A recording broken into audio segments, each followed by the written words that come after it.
excited by today. First live work, and I got through it with no injuries. We had a couple little things lately, and some guys went out and performed. I thought the defense was really, really strong all day, and I thought the offense finished with a late touchdown in the red zone, which was a good thing to see. But I think we're getting better. A lot of young guys are getting a lot of reps, and so it's nice now they take a break for Easter and hopefully come back next week recharged. I guess, what are you about halfway through now? Or? Yeah, I think that's 7, is it? 7. 7? Yeah, so we have 7 more than the spring game. So, like I said, it's kind of nice the break fell this way, and we have a chance to recuperate, get some guys hopefully back that have been, a little bit, I wouldn't say hurt, but limited. I'm just trying to be smart with some of the guys. But they've made a lot of progress, and a lot of the young players are having to take a ton of reps, and that's good for them. Are you where you'd like to be at about the midpoint of spring overall? I'd probably always like to be further ahead of anywhere, but I really am pleased with the mentality and the toughness and the brand that the guys are building, like the way we're playing defense, like the young players. I like the leadership by our seniors has been outstanding.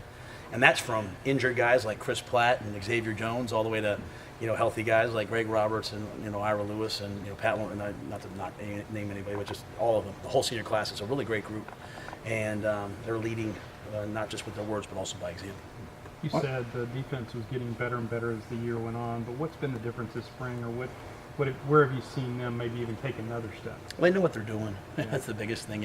When you get to year 2 in Phil's system, the older guys can teach the younger guys. Year 1, you're all trying to figure it out at once, and Phil doesn't compromise. He might try to compromise in terms of volume, but he doesn't compromise in terms of detail. Year 2, the older guys are teaching the younger guys. They're going through it through a second time. They know what to expect. And I think the biggest thing is we're just so much stronger. We're so much better looking. We're so much more physical, and it's just, they've developed a year. They've gotten stronger over a year, and so I like the way they're playing together. And we're counting, like I said, we're still counting on some young guys, but we have some vets there that are teaching them what to do. When you, at the end of spring, with so many guys that are frontline players that are injured who may not do much, do you want to set a depth chart at the end of spring, or is that even important? It doesn't matter. I think it's important. I think the guys that what they can do. What they can do. And the guys that you have a good idea what they're going to be able to do, you're still trying to develop them. And really, this is an opportunity in spring for the young guys to say, hey, I'm going to be in the mix. Hey, you can count on me. Hey, I'm a playmaker. Hey, I'm a guy that, hey, put me in the loop. So I think that's really the plan. We'll still continue to, even depth charts to me, I think they change by the minute.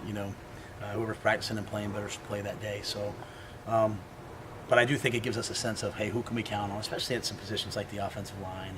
We know when Blackmar comes back and Malin comes back, we know that they're going to play for us. But who else is going to be in that mix? And that's what these reps are for guys like Eliasa and Henry Kling and all those young kids. Who's been looking good at linebacker for you? I know you've had some injuries there, but who are some of the younger guys who may be playing well? I thought DeMarco Artis has had a really good camp so far. I thought really the whole group. Henry Black made the move there in the middle of the year, so now can I have that towel? Can I have that towel? Yes, sir. Sorry, Ed. My mom watches these. She does everything. But the Henry Black, let me start with Henry, because I think he's learned the position now and can really attack it. I think Jordan Williams, man, I talk about a guy that's, to me, done just really on the rise in terms of his physicality. And then, the young guys, Bryson and Ashton Logan, Chad Kelly. I mean, that's a good group of guys for us. It's one of our strengths on our team, I think. And, they're getting a lot of experience. At tight end, you've got a lot of new faces. Is anybody starting to stand out to you? I think they're all doing a good job.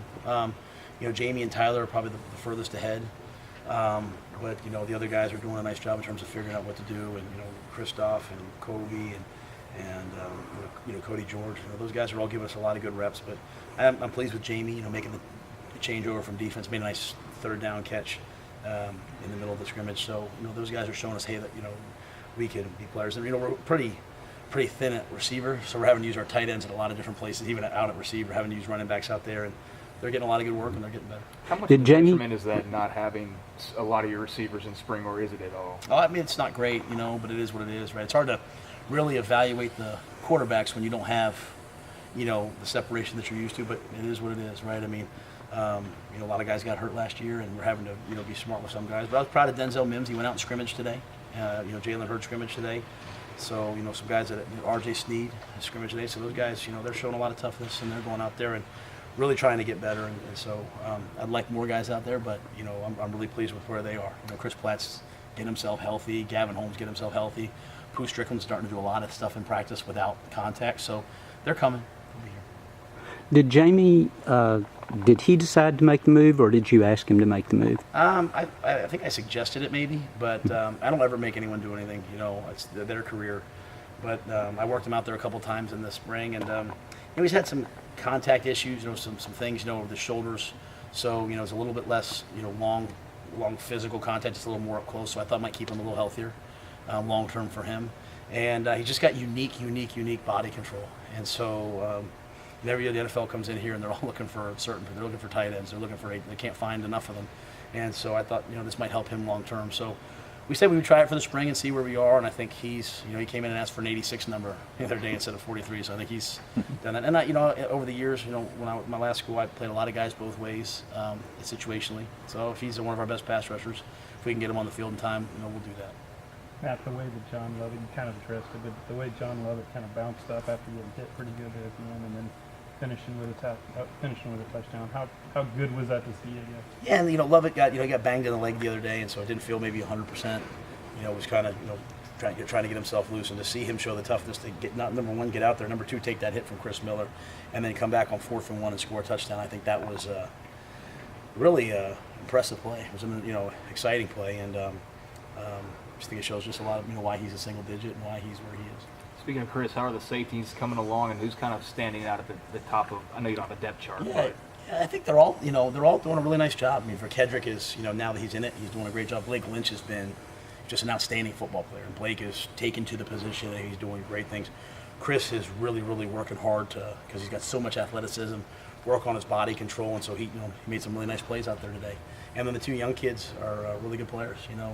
JT Woods and Christian Morgan, they're just young, but they're working at it. They love football. They're in here all the time trying to get better. So I think we don't have a ton of depth at the position. We have 5 scholarship guys back there right now, but I think all 5 could help us. And so I'm pleased with where they're coming, where they all rank. I think, especially when dealing with Coach Snow, he'll say this, he needs to work on this, he needs to work on that. So we'll just keep rotating them all and until someone really emerges. With Blake, does he like a freshman coming in almost having to learn the safety spot, or does some of the corner play last year help him? The corner play really helps, and I'd say that Blake Lynch is a quiet young man, but he's one of the scariest, smartest guys I've ever been around in terms of football. I mean, he loves football, and it comes really easy. Not many guys could play corner and receiver in a game, and he was able to do that this year. Not many guys could handle. It's not like it was the same offense he had been in; it was different routes, and he just went over. So. He has a unique football instinct. Football makes sense to him, and so I think that plus his work ethic, he really wants to be good, have made him really go a lot further than I thought he would be at this point. Are the 2 freshman safeties, are those maybe 2 of the guys that are saying, hey, I'm good enough to help you? I mean, that kind of thing. Yeah, I mean, JT has some physical development to do. But he just so that was maybe the question going in. But he's really smart and he makes a ton of plays. He gets his hands on the ball. He knocks balls out, and Christian Morgan is the same thing. I mean, he's really a smart football guy. It makes sense to him. He works at it all the time. So I think both those guys. I mean, we can't play with 2 or 3 safeties. I mean, you combine special teams and the season. So we'll probably play with all 5 of them. How do you measure the football IQ? Is that something during recruiting, or you just when you sit down with a young man, you can tell? Yes, I wish I could. If I could, I'd be wow. There's some parts of it I try to do, it's really hard to have a tremendous football IQ and not watch football. And you'd be surprised even when I was in the NFL, how many guys don't watch football. They just play it.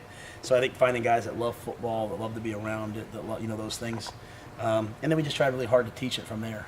But the instincts, those things are really hard to measure. Every once in a while you see them and you can recognize it. You say that's what it is. But some guys you think they're not going to have it and they surprise you and they do. And some guys you think, hey, this guy will be a football guy, and not quite as much. And so.